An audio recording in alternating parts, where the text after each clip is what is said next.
여러분, 저는 아직도 한 번도 유럽을 가본 적이 없습니다. 제가 보내달라는 말씀은 아닙니다. 오해하지 마시기 바랍니다. 예. 어, 그런데 만약에 언젠가 가게 된다면은 꼭 방문하고 싶은 곳이 대형 박물관입니다. 거기 가면은 세계에서 가장 오래된 성경책인 신해산 문서가 있습니다. 어, 제가 가서 그냥 그 앞에 서 있고 싶어요. 어떤 느낌일지. 그리고 또 가고 싶은 곳이 있는데 유럽 여러 곳을 돌아다니면서 그 대성당을 한번 찾아가 보고 싶습니다. 어, 이탈리아에 있는 성 베드로 대성당, 스페인에 있는 사그라다 파말리아 성당, 그리고 독일에 있는 쾰른 대성당, 물론 프랑스에 있는 노트르담 성당, 이렇게 다 한 번씩 들려보고 싶어요. 뭐 특별한 이유가 있는 것은 아닙니다. 그냥 큰 집을 좋아합니다. 예. 이 모든 성당들의 사진을 보면 한 가지 공통점이 있는데요. 빌딩들이 다 엄청 크다는 것입니다. 그리고 만들기 위해서 10년, 20년이 아니라 100년, 200년 이렇게 다 넘게 걸린 성당들이라는 거예요. 독일의 쾰른 성당은 아시다시피 500년이 걸린 성당으로 유명하죠. 한 세대가 시작했지만은 그 세대는 완공된 모습을 보지 못했습니다. 그래서 한 사람이 시작해서 그 아들이 뒤를 잇고 그 아들의 아들까지도 성당을 지었던 그런 내용도 있습니다. 중세시대의 한 여행자가 성당 공사 현장을 지나가고 있었어요. 석공 한 사람을 만나가지고 이렇게 물었습니다. 당신 지금 뭘 하고 계십니까? 이렇게 물었더니 석공이 퉁명스럽게 보면 모르시오. 보다시피 돌 깎고 있지 않소. 이렇게 얘기했다 그래요.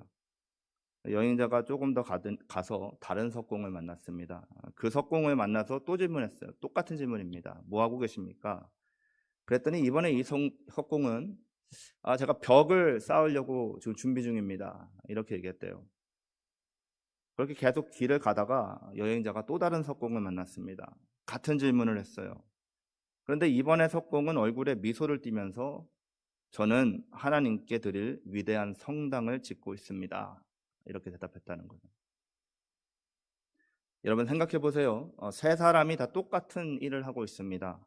돌을 깎고 있었어요. 모두 같이 먼지를 마시면서 망치질을 하면서 힘들게 일을 하고 있는데 바라보는 시선은 다 틀렸습니다. 어떤 사람은 돌만 깎고 있었고요. 어떤 사람은 벽을 쌓으려고 준비 중이었고요. 어떤 사람은 하나님의 성당을 짓고 있었습니다. 우리들도 신앙생활을 하면서 종종 이렇게 돌만 바라보는 신앙생활을 할 때가 많습니다. 오늘 해야 할 문제만 보이고 당장 해야 할 일들만 보입니다. 삶에서 내 앞에 이미 찾아와 있는 산 같은 이 일들 때문에 계속해서 우리는 힘들어요, 어려워요, 해결해 주세요만 계속해서 반복하면서 신앙생활하고 있을 수 있습니다. 그런데 오늘 본문에서 사도 바울은요, 우리를 더 높은 곳으로 초대합니다. 감옥에 갇혀 있는 바울이에요. 근데 정말 놀랍게도 감옥에 대한 얘기는 하나도 하지 않습니다. 주로 이런 상황에 있으면 이런 사람들이 있는 사람들의 말을 들어보면은 자기 연민이나 자기의 의의가 드러나죠. 나 너무 불쌍하지 않니? 나를 위해서 좀 기도 좀 해줘. 뭐 이런 내용 아니면은 야, 나 이렇게 힘들대도 주님 열심히 믿고 있는데 너희들 나 밥만 따라와라. 이런 식으로 얘기합니다. 그런데 성령 충만한 바울은 그런 얘기 대신에 하나님의 계획과 하나님의 뜻을 이야기합니다. 하나님의 경륜을 이야기해요. 하나님께서 지금 무엇을 하고 계시는지를 말해줍니다. 공사장에서 일하고 있는 사람들을 데리고 높은 부지에 올라가가지고 거기가 다 보이는 그 땅을 보여주면서 설계도를 설명하면서 이게 이런 거야 라고 설명을 해주는 거예요. 바울이 본문에 기록한 내용을 이렇게 간단하게 말하면 이렇습니다. 하나님께서는 지금 우리 한 사람 한 사람의 개인적인 문제만 해결하고 계시는 것이 아니라 온 우주를 새롭게 하시는 일을 하고 계신다라고 선포해 주고 있어요. 우리는 내 인생이라는 아주 작은 조각만 보고 있을 때가 참 많습니다. 솔직히 대답한다면은 우리들 대부분은요, 하나님의 구원을 약간 이렇게 아기자기한 것으로 생각하고 있습니다. 그렇죠? 아마 대부분의 성도님들이 구원을 생각할 때 이렇게 생각할 거예요. 죄 용서받고 세상 살면서 마음 평안을 누리다가 죽으면은 천국 가는 것. 이렇게 생각할 것입니다. 틀린 말은 아니죠. 이것들이 모두 복음의 중요한 내용들이긴 합니다. 그런데 우리가 성경을 읽다 보면은, 특히 오늘 본문 같은 말씀을 읽다 보면은, 이런 부분을 읽다 보면은 하나님이 계획하신 그 구원이 우리가 생각하는 것보다 훨씬 더 크고 넓고 깊다라는 것을 느끼게 됩니다. 느낄 수 있어야 합니다. 여러분 못 느끼신다면 성경을 잘못 읽고 계신 거예요. 여러분, 구원은 천국 가는 티켓이 아닙니다. 지옥을 면하는 보험 증서도 아닙니다. 그리스도를 머리로 삼아서 분열된 모든 창조, 깨어진 모든 관계들을 회복하고 재창조하시는 엄청난 사건이 구원이에요. 우리들은 우리의 삶의 작은 조각들만 보고 있지만은요, 하나님은 창세 전부터 준비하신 거대한 그림을 보고 계시고 그려가십니다. 우리는 오늘의 눈물만 바라보고 있지만은요, 하나님은 영원한 완성을 보고 계세요. 우리들은 돌과 벽만 보면서 투덜투덜할 때도 있지만, 낙심도 하고 때로는 실족도 하지만, 하나님은 지금 대성당을 보고 계셔요. 오늘 본문이 바로 그 하나님의 큰 그림을 보여주는 본문입니다. 오늘 말씀을 통해서 나중심의 어떤 이게 좁은 신앙의 틀을 좀 깨버리고 하나님 안에서 만물을 회복하시는 하나님의 위대한 경륜, 그 계획을 좀 바라볼 수 있기를 바랍니다. 그리고 그 놀라운 계획 속에 하나님께서 왜 나를 부르셨는지 그 사명을 좀 발견할 수 있는 여러분들이 되시기 바랍니다. 우리가 3주 전에도 봤고요, 지난주에도 봤던 1장 7절 말씀은요, 복음의 출발점을 우리에게 말해주고 있습니다. 성도들은요, 그리스도의 피로 죄사함을 받아서 속량된 새로운 존재들입니다. 그런데 바울은 거기서 멈추지 않아요. 헬라어 원어 성경을 보시면은 에베소서는 1장 3절부터 14절까지가 한 문장입니다. 긴 한 문장이에요. 그러니까 오늘까지의 말씀을 들어야지 바울이 에베소의 첫 문장으로 말해주고 싶었던 내용을 다 이해하는 거예요. 중간중간 끊어서 보면 안 됩니다. 오늘 본문 9절과 10절 말씀 보시면은 하나님이 이루신 구원의 더 큰 목적을 보여주고 있어요. 읽어드리겠습니다. 그 뜻의 비밀을 우리에게 알리신 것이요, 그의 기뻐하심을 따라 그리스도 안에서 때가 찬 경륜을 위하여 예정하신 것이니, 10절 말씀입니다. 하늘에 있는 것이나 땅에 있는 것이 다 그리스도 안에서 통일되게 하려 하심이라 선포합니다. 하나님은 죄를 용서하시는 사역만을 구원이라고 하지 않으셨어요. 여기서 우리들은요, 죄를 다시 한번 생각해 봐야 합니다. 여러분, 죄는요, 규칙 몇 개 어기고 읍스 하는 것이 죄가 아니입니다. 죄의 본질은 하나님으로부터 떨어져 나가는 것입니다. 피조물이 창조주를 부인하고 떠나는 거예요. 그 결과로 세상은 산산이 부서졌죠.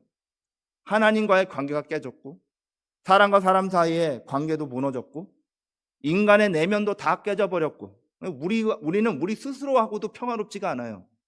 그래서 갈등이란 게 늘 생기죠, 우리 마음 안에. 인간과 다른 창조물들 사이에도 관계가 다 무너졌습니다. 그래서 죄 이후의 모든 창조물의 역사는 결국 분열의 역사예요. 나님의 역사입니다. 창세기 진행을 보시면 그 분열의 역사가 보여요. 창세기 3장에서 죄가 들어와서 제일 처음으로 하나님과 인간의 관계를 분열시켜버립니다. 그리고 죄의 저주를 통해서 인간들과 주변 창조물들의 관계도 무너져 버립니다. 우리에게 계속 고통을 더해주잖아요. 창세기 4장에서는 어떤 일이 일어나요? 형제와 형제 사이 관계의 분열이 일어납니다. 살인이 일어나요.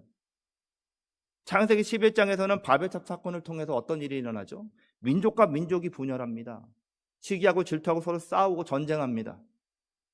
성경 전체는 깨어진 세상에 대한 이야기예요. 그런데 복음이 그 깨어짐을 되돌리는 하나님의 이야기입니다. 다 다 깨졌다라고 얘기하면서 그 위에, 그 안에 하나님의 복음이 뚫고 들어오시는 거예요. 그래서 관계를 회복시키시는 것입니다. 본문 10절 말씀에 통일되게 하려 하심이라 원어로 아나케 팔로오마이입니다. 직역을 하면은 이런 뜻이 있어요. 머리를 다시 얹다. 머리를 다시 얹다. 다른 말로 하면은 다시 하나로 만든다 라는 뜻이에요. 결국 복음을 통해서, 십자가의 은혜를 통해서요, 모든 것을 다시 그리스도 아래로, 그리스도 중심으로 재정렬하신다라는 뜻입니다. 다시 말씀드리지만은요, 성경이 말하는 죄는 도덕적인 흠이나 윤리적인 부족함이 아닙니다. 우주의 머리가 되시는 하나님의 통치를 거부하고 자기가 머리가 되겠다라고 떨어져 나간 분열과 해체가 죄인 거예요. 죄는 결국 하나님을 바라보지 않는 삶이고, 구원은 다시 그리스도를, 하나님을 바라보는 삶으로 옮겨오는 하나님의 역사인 것입니다. 그리고 하나님은 지금 그 일을 우리 개인적으로만 하시는 것이 아니라 우주적인 규모로 그 일을 진행하고 계신다라는 거예요. 여러분, 우리가 경험하는 구원은요, 내 영혼 하나 잘 살아서 천국 가는 사건으로 끝나는 것이 아닙니다. 하나님께서 만물을 새롭게 하시는 거대한 회복 사역에 우리를 하나님께서 참여시키는 사건인 거예요. 우리는 구원의 역사는 커다란 물줄기라고만 생각을 하는데요, 우리가 그 물줄기가 아니라 우리는 그 물줄기의 한 방울 한 방울인 것입니다.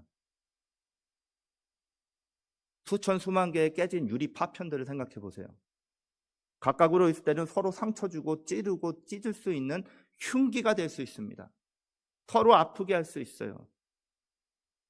지금 세상이 다 그런 모습 아닌가요? 바라보십시오. 정치, 세대, 계층, 성별, 요즘에는 모든 것이 다 분열되고 나뉩니다. 고통스러워합니다. 여러분, 하나님의 구원은 그 유리 조각을 각자 나눠가지고 안전하게 서로 찌르지 말아라, 그냥 각자 알아서 잘 살아라가 아니에요. 하나님의 구원은 마치 위대한 예술가가 그 유리 파편들을 가지고 유리 모자이크로 변화하는 과정입니다. 변화시키시는 과정입니다. 하나가 되게 하셔서 아름답게 하시는 과정이에요.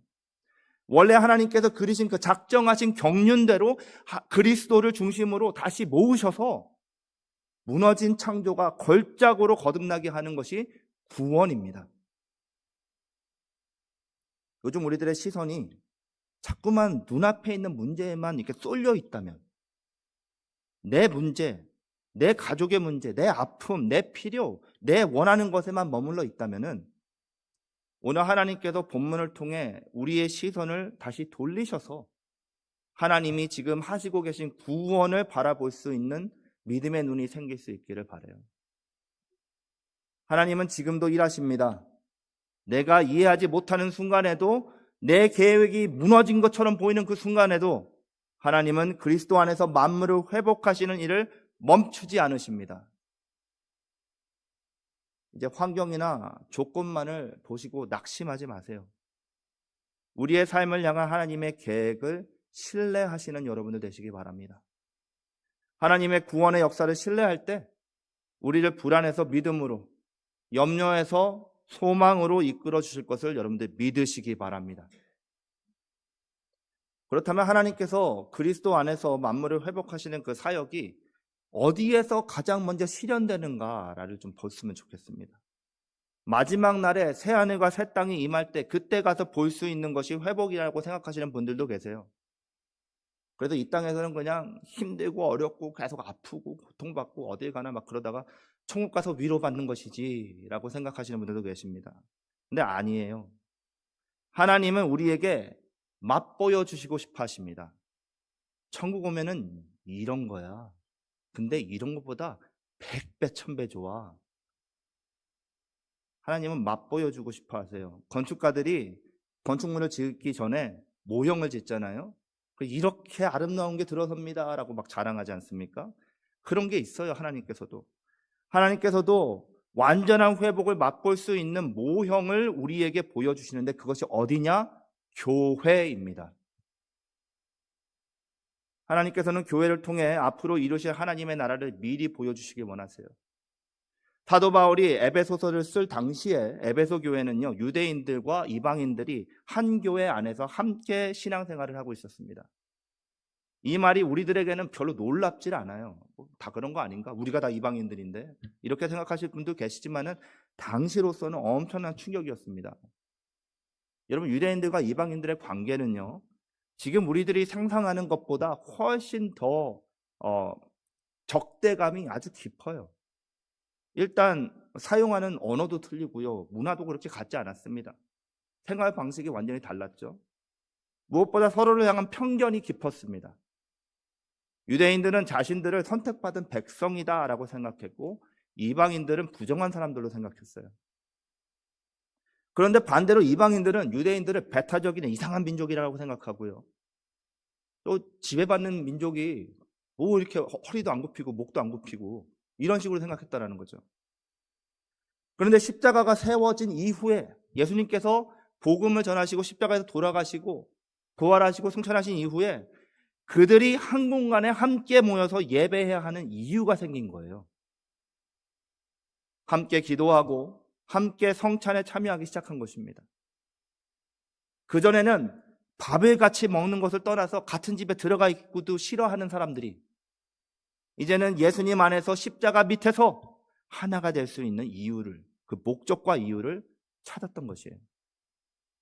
에베소서 3장 6절 말씀이 이렇게 설명합니다.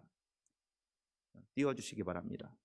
이는 이방인들이 복음으로 말미암아 그리스도 예수 안에서 함께 상속자 되고 함께 지체가 되고 함께 약속에 참여한 자가 됨이라. 아멘. 여러분, 이 한 구절에 함께라는 단어가 3번이나 사용됩니다. 함께 함께 상속되고 함께 지체되고 함께 약속에 참여한 자가 됐다 그래요. 여러분, 이것이 복음의 능력입니다. 우리 교회가 복음의 능력 하는데 그게 뭐냐? 이것이 복음의 능력이에요. 세상은 비슷한 사람들끼리만 모입니다. 학력이 비슷한 사람, 경제 수준이 비슷한 사람, 같은 생각을 가진 사람, 같은 정치 성향이 있는 사람, 같은 나이별, 이렇게 모입니다. 그런데요, 교회는 달라요. 교회는 예수님 때문에 모인 모임입니다. 십자가 때문에 모이고요, 은혜 때문에 모입니다. 그래서 교회 안에서 원래 함께 할 수 없는 사람들이 함께 앉아 있는 거예요. 그냥 한 곳에 앉아 있는 것이 아니라 새로운 가족의 일원으로 앉아 있는 것입니다. 젊은 사람과 어르신들이 함께 예배를 드리고요, 넉넉지 않은 부유하신 분들이 넉넉지 않으신 분들과 은혜를 위해서 함께 기도하며 나눕니다. 한국에서 태어난 사람이 미국에서 산 사람들과 같이 앉아가지고 예배드리고 같이 찬양합니다. 그런데 한 아버지를 섬기고 한 구주를 고백하고 한 성령 안에서 살아갑니다. 여러분, 교회는요, 성교 단체와 틀려요. 예수님이 죽으셔서 성교 단체를 세우지 않으셨습니다. 교회를 세우셨어요. 성교 단체 쉽죠? 같은 생각하는 사람들끼리 모여가지고 으쌰으쌰 하면서 움직이면 되는 거 아닙니까? 교회는 저기 앉아있는 사람과 저기 앉아있는 사람이 생각이 틀릴 수 있고 관심이 틀릴 수도 있어요. 그리스도 안에서 모이는 것입니다. 여러분, 세상은 갈수록 더 분열되고요, 정치도 이념도 세대도 문화도 사람을 나눠버립니다. 세상은 시간이 가면 갈수록 더 많은 벽들을 만들어내서 사람들을 분열시키고 있어요. 그러나 복음은 그 벽들을 허무는 능력인 줄로 믿습니다.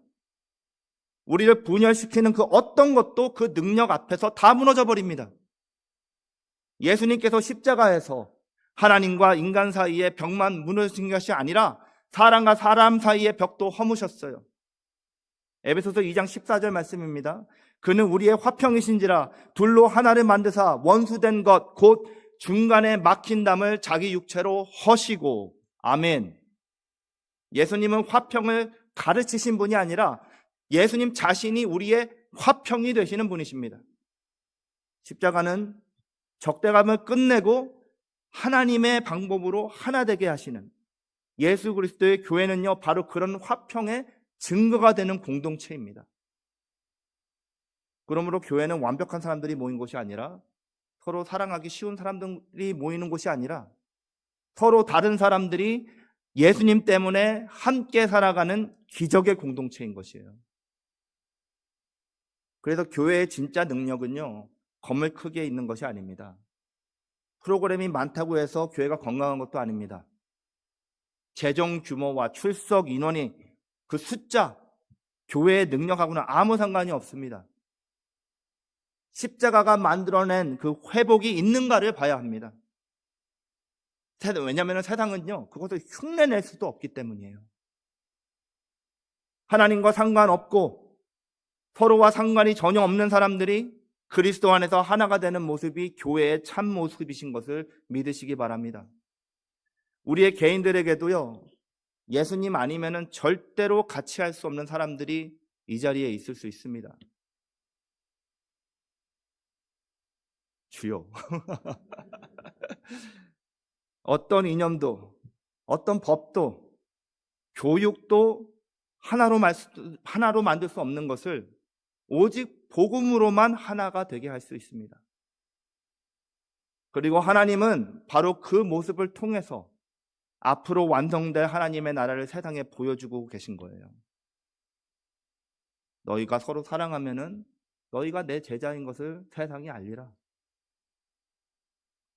동과 서가, 남과 북이, 좌우가, 높고 낮음이 복음으로 하나가 될 수 있는 것을 여러분 냉면 맛보기처럼, 이렇게 맛배기 나오잖아요. 그것처럼 맛보게 해주시는 곳이 이 교회라니까는요. 천국 가면 냉면 한 그릇 나온다니까는요. 교회는 하나님의 예고편입니다. 교회는 장차 완성될 새 창조의 샘플 하우스 같은 거예요. 그런 교회에서 내 맘에 안 든다고 싸우면 되겠습니까? 된다는 뜻인가요? 왜 결정적인 순간에 그렇게 미움, 다툼, 시기, 질투 해야 할까요? 교회를 통해 세상은 하나님이 어떤 나라를 세울지를 우리에게, 또 세상에게 나타내는 것입니다. 그런데 여기서 솔직한 질문이 하나가 생기죠. 우리가 정말 그런 공동체인가라는 질문입니다. 십자가 교회가 과연 진짜로 그런 공동체인가? 우리는 여전히 많이 부족합니다. 오해도 하고요, 상처를 서로 주고요, 낙심하기도 합니다. 어떤 성도님들은 병상에서 눈물을 흘리고 계신 분들도 계시고요, 어떤 성도님들은 경제적으로 어려우시고요, 어떤 성도님들은 자녀 문제로 밤에 잠을 이루지 못하시는 분도 계실 수 있습니다. 그러다 보면은 하나님의 나라 이야기는 알겠는데 내 현실과 무슨 상관이냐, 내 현실은 지금 너무 힘들다, 이런 생각 들게 됩니다. 하나님께서 회복의 역사를 이루고 계신다는 것, 그것을 어떻게 확신할 수 있을까? 이게 질문하게 되죠. 그런데 하나님께서 우리의 마음을 벌써 2000년 전에 읽으셨어요. 그래서 13절과 14절을 통해서 우리에게 답을 주십니다. 13절과 14절 보시면은요, 13절 마지막 부분과 14절 초반을 보시면은요, 약속의 성령으로 인치심을 받았으니 이는 우리의 기업의 보증이 되사. 아멘. 여기서 사용된 보증이라는 단어는 당시에 장사치들이 사용하던, 사업을 하던 사람들이 사용하던 말입니다. 요즘 말로 하면은요, 계약금과 같은 개념이에요. 집을 사기로 계약을 하면은 가장 먼저 해야 되는 건 계약금을 지불을 합니다. 계약금의 의미는 뭐죠? 전체 거래가 반드시 이루어질 것이다 라는 약속을 하는 것입니다. 약속 같은 거예요. 하나님께서 우리에게 성령을 주신 것은 내가 시작한 그 일, 너희들이 지금 안 보인다고 하는 그 일, 내가 반드시 완성하겠어 라는 하나님의 다짐이고 결심입니다. 우리에게 성령을 주셨다, 성령님께서 우리 안에 내주하신다라는 말의 뜻은 하나님께서 우리에게 나는 너를 끝까지 포기하지 않겠다. 내 나라를 반드시 이룰 것이다 라는 확답을 주신 것입니다. 여러분, 우리가 하나님을 붙드는 것보다 더 중요한 사실은요, 하나님께서 우리를 붙들고 계신다는 것입니다. 우리의 구원은 절대로 우리들의 연약한 의지에 달려있지 않습니다, 여러분. 하나님의 신실하심에 달려있는 거예요. 그렇기 때문에 감옥에서도, 배가 난파돼서 일주일 동안 파도에 떠밀려 다니면서도, 돌팔매질을 당해서 죽었다라고 생각한 것이 여러 번 있을 때도 바울은 흔들리지 않았던 거예요. 바울은 그런 현실들보다 자신 안에 있는 성령의 인치심이 훨씬 더 컸던 것입니다. 여러분, 지금 여러분들이 당하고 있는 그 힘들고 어려운 상황들, 조건들보다 하나님의 인치심이 더 크게 보이시기를 바랍니다. 생각해 보세요. 여름에 한국 가기로 해가지고 비행기 티켓을 샀습니다. 아직 목적지에 도착도 안 했죠. 공항도 가지 않고 비행기도 타기 전입니다. 그런데 그 표를 사서 가지고 있습니다. 그럼 뭐예요? 안심할 수 있는 거예요. 왜요? 그 티켓은 항공사와 나 사이의 약속 증명서 같은 것입니다.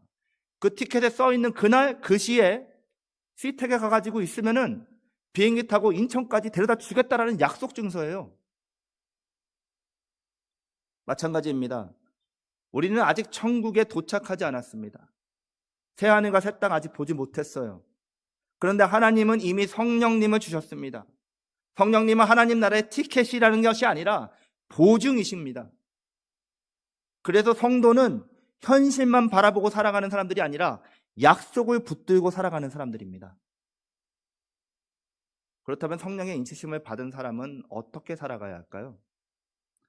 에베소서 전체가 보여주는 답은 분명합니다. 청지기처럼 살아라입니다. 상속자처럼 살아라라는 것입니다. 성도는 이 땅을 영원한 집으로 착각하면서 살면 안 되고요, 지나가듯이 살아가야 합니다. 이렇게 뭐 하나 툭 떨어지면은 그거 막 아까워가지고 막 잡으려고 뛰어가는 것이 아니라 어이 떨어졌네 하면서 그냥 쓱 지나가는 것처럼 살아가야 되는 게 성도들의 삶이에요. 우리는 이 땅에 잠시 파견 근무 나온 사람들입니다. 여기를 영원한 집이라고 착각하면서 사시면 안 돼요. 일단 여러분, 우리는 하나님께서 맡기신 것들 잘 관리하는 사람들로 살아가야 합니다. 우리의 시간도, 물질도, 재능도, 경험도 모두 하나님께서 우리에게 맡기신 것들입니다. 이 땅에 있을 때 무엇을 하라고 우리에게 주신 거예요. 이거 가지고 무엇을 하라고. 그 무엇이 무엇이냐? 답을 드릴게요. 하나님의 영광을 나타내고 하나님께 영광을 돌리는 데 그거 다 사용해라. 그렇게 주신 것입니다. 그래서 성숙한 성도들은요, 얼마나 더 가질 것인가를 생각하는 것보다 어떻게 가진 것을 잘 사용하며 살 것인가를 고민하는 사람들입니다. 그것이 청지기이기 때문이에요.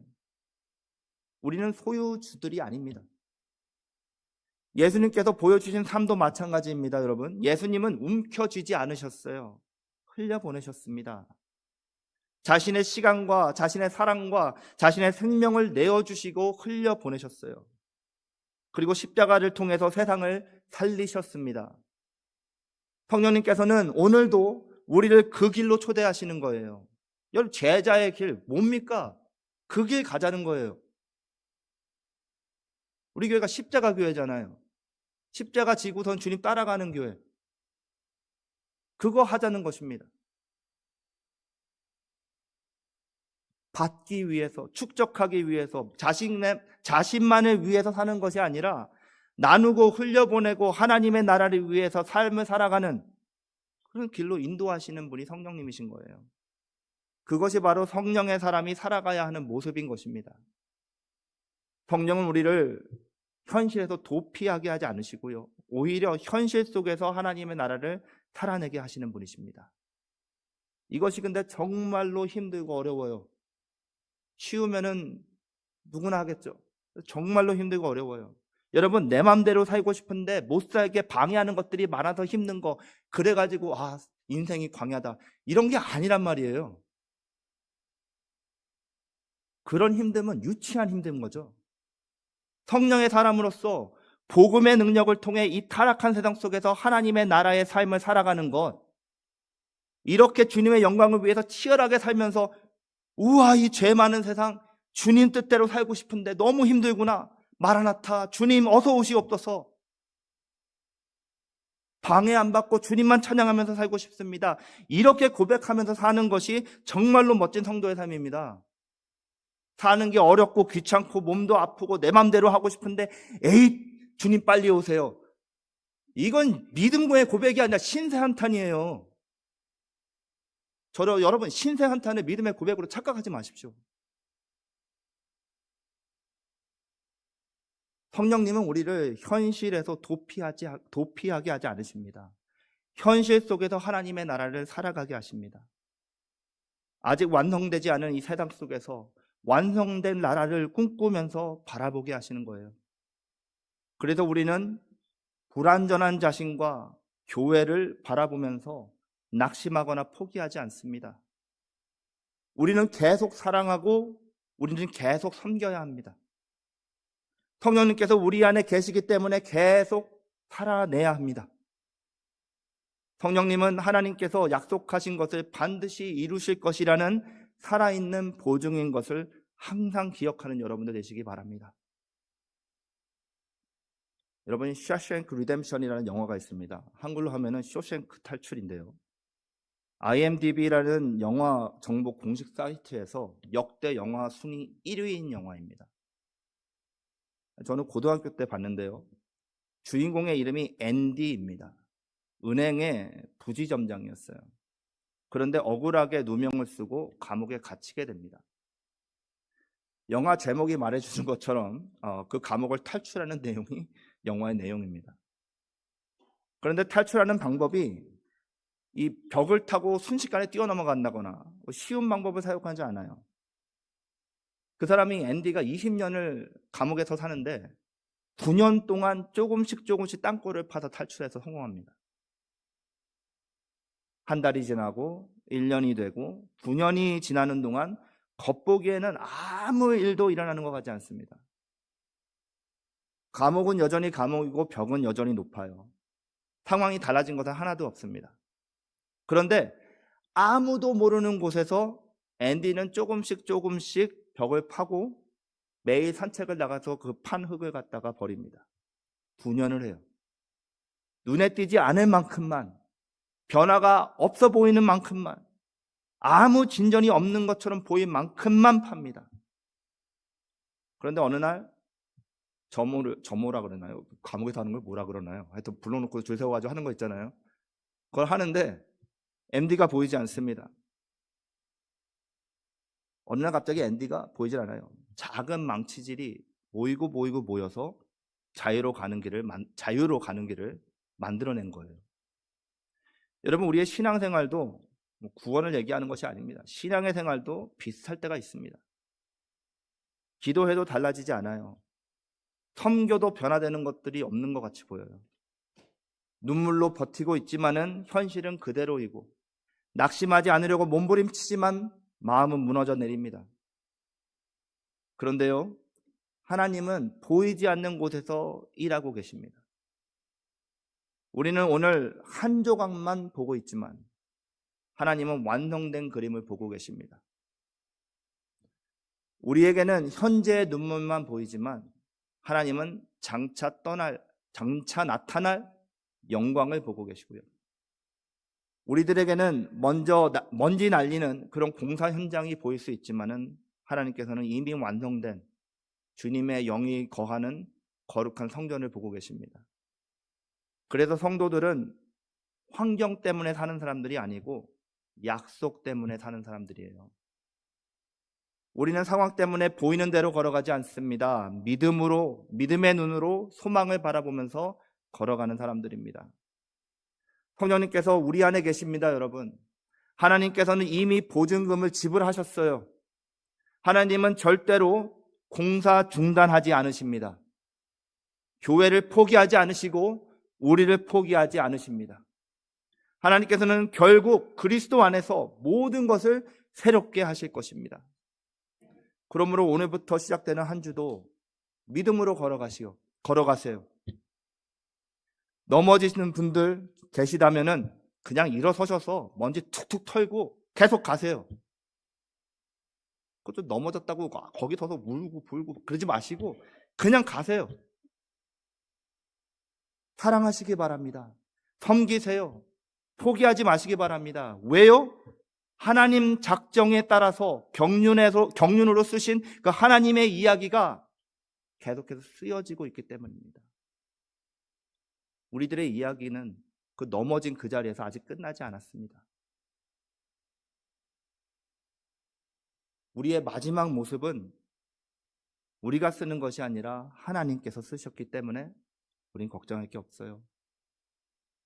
그리고 마침내 그날, 우리 주님을 뵙는 그날, 모든 것이 온전히 회복되는 그날에 우리가 지나온 그 모든 눈물과 모든 기다림이 헛되지 않았다는 것을 결국 알게 될 것입니다.